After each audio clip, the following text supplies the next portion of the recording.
लोईदेर दरियाए पंजजोड़ा में तगयानी आ गई है। दो बच्चे और दो खवातीन फंस गए। इमदादी कार्रवाइयाँ जारी हैं। कोड़ में सैलाबी रेला, मामर शख्स फंस गया। रेस्क्यू ऑपरेशन जारी है। लोईदेर दरियाए पंजजोड़ा में तगयानी आ गई है। दो बच्चे और दो खवातीन फंस गए। इमदादी कार्रवाइयाँ जारी हैं।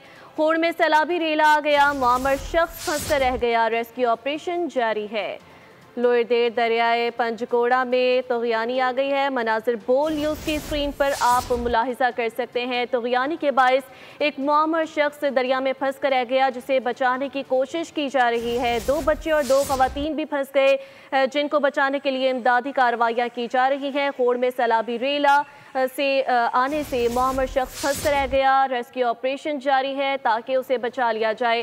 तगयानी की ये मनासिर बोल न्यूज़ की स्क्रीन पर आप मुलाहिजा कर सकते हैं। सब्सक्राइब करें और बेल दबाएं ताकि कोई खबर रह न जाए।